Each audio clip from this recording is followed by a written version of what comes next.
नमस्कार, आप देख रहे हैं मीडियास्टिक भारत और मैं हूं आपके साथ पीयूष सोनी। आज हमारे साथ मौजूद है नारनौल विधानसभा से कांग्रेस के प्रत्याशी, पूर्व में मंत्री रहे राव नरेंद्र सिंह जी। राव नरेंद्र जी, आपका हार्दिक स्वागत है। बहुत बहुत धन्यवाद आपका और आपके सभी दर्शकों का मेरी तरफ से हार्दिक धन्यवाद। सर, आप लोगों के बीच में जा रहे हैं, तो क्या आपको लोगों का स्वभाव देख के लग रहा है कि कांग्रेस पार्टी के प्रति अब कैसा रुझान है जनता का? देखिए, 10 साल के बीजेपी के कुशासन से प्रदेश की जनता, नारनौल की जनता त्रस्त है। परिवर्तन का माहौल है। हर वर्ग मौजूदा सरकार से नाराज है, चाहे वो किसान है, कर्मचारी है, व्यापारी है, एससी दलित भाई है, पिछड़े वर्ग भाई हैं। सभी लोग इस मौजूदा राज्य के, क्योंकि इन लोगों ने जो वायदा किया किसी वायदे पे खरा नहीं उतर पाए, केवल झूठ की राजनीति करी, जाति पाति की राजनीति करी, हिंदू मुस्लिम की राजनीति करी।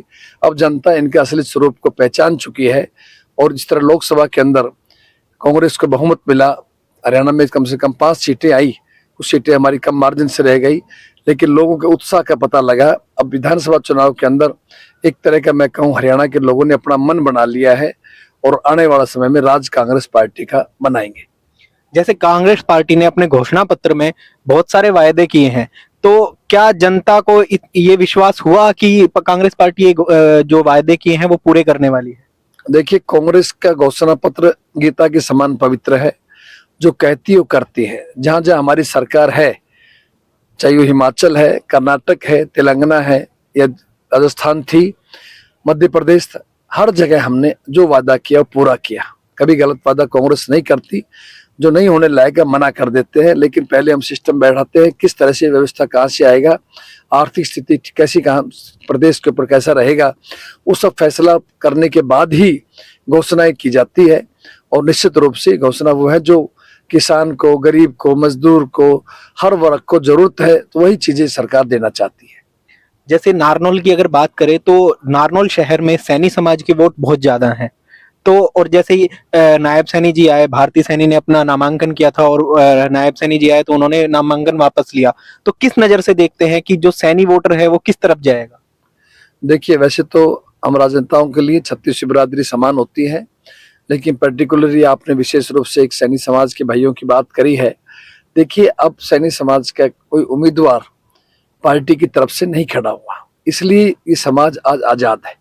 इनको स्वयं फैसला करना है कि नारनौल का भला कहाँ है, इलाके का विकास कहाँ है, राज किसका बन रहा है। ये सब लोग जानते हैं कि राज कांग्रेस पार्टी का बन रहा है।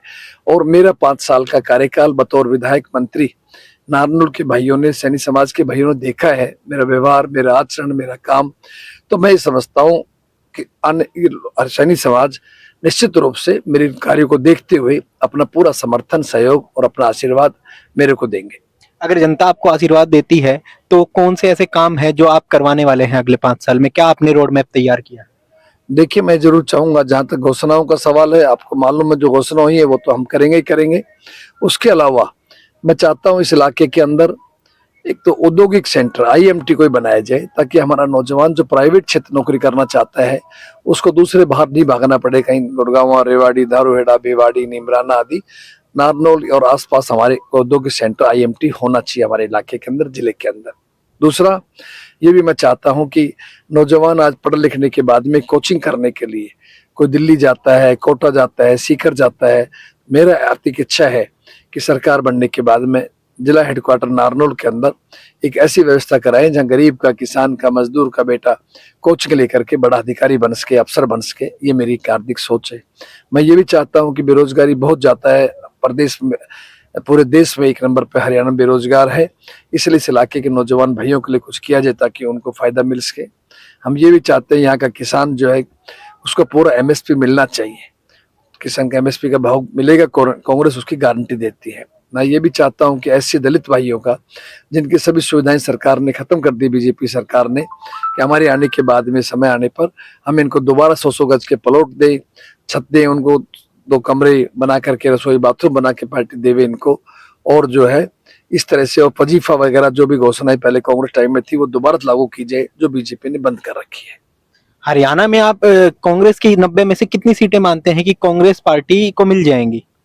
देखिए, मुझे लग रहा है कि पिछला रिकॉर्ड 65 सीटों का शायद था जो मेरी जानकारी जी, में जी, है, जी। उसको तोड़ करके ही अब की बार और आगे बढ़ेगी और 65-70 सीटें तक आज कांग्रेस को मिलने की पूरी संभावना है। जो जो चुनाव नजदीक आता जा रहा है तो आप मान के चलिए कि एक तरह से पार्टी का ग्राफ जबरदस्त बढ़ता जा रहा है। अभी आपने देखा इस गांव के अंदर भी कितना जबरदस्त लोगों में उत्साह था, उमंग थी। तो ये सब चीजें महिलाएं देर 2-3 4-4 घंटे से इंतजार कर रही थी। ये सब चीजें साबित करती है कि लोगों का मन परिवर्तन का मन है और कांग्रेस की तरफ लोगों की निगाहें हैं। एक मान लीजिए आप विधायक बनते हैं, उसके बाद मान लीजिए आप मंत्री बनते हैं, तो पूरे महेंद्रगढ़ जिले के लिए क्या आपका कोई एक मास्टर प्लान हो जिससे बच्चों को शिक्षा लेने के लिए कहीं बाहर दूसरी बड़े शहरों में ना जाना पड़े? जी हाँ, जैसे मैंने बताया अभी कि राज बनने के बाद में आपको जनता यहाँ का आशीर्वाद मुझे देती है, तो निश्चित रूप से मैंने अभी बोला जैसे अपने जिले के लिए कि बच्चों की कोचिंग के लिए भी हम चाहते हैं जिला हेडक्वार्टर के अंदर हर हालत में कि यहाँ कोचिंग इंस्टीट्यूट हो, सरकार की तरफ से हो, जिसमें निःशुल्क रूप से उनको अच्छी से अच्छी एजुकेशन और कोचिंग की सुविधाएं मिल सके ताकि बच्चा आगे अपनी तैयारी करके कंपटीशन में भाग ले सके। और क्या कुछ कहना चाहते हैं आप जनता से? नहीं, मैं ये कहना चाहता हूँ जनता से कि जनता नारनौल की जनता ने 5 साल का मेरा कार्य, मेरा व्यवहार, मेरा आचरण देखा है। जो जो मैंने काम कराए हैं, चाहे वो बाईपास बनाना हो, चाहे आयुर्वेदिक मेडिकल कॉलेज बनाना हो, चाहे अस्पताल का सारे कायाकल्प करना हो, चाहे पानी का, सीवरेज का और हर गांव में शहर में डेवलपमेंट कराना हो, इन सब बातों को देखते हुए मैं कहता हूँ कि नारनौल की जनता भविष्य में भी अब 10 साल से जो बीजेपी के राज से वंचित है, कोई काम नहीं है, कोई विकास नहीं है, इसलिए दोबारा जनता चाहेगी कि नारनौल में फिर एक विकास की गंगा बहे और नारनौल में दोबारा से हम सारे काम कराएं। जी, ये थे हमारे साथ कांग्रेस के प्रत्याशी राव नरेंद्र सिंह जी, और इन्होंने तमाम अपना जो रोड मैप है वो हमें बताया, और कांग्रेस पार्टी का जो घोषणा पत्र में कांग्रेस पार्टी ने वायदे किए हैं उनके बारे में हमें बताया। आप सभी का हार्दिक धन्यवाद।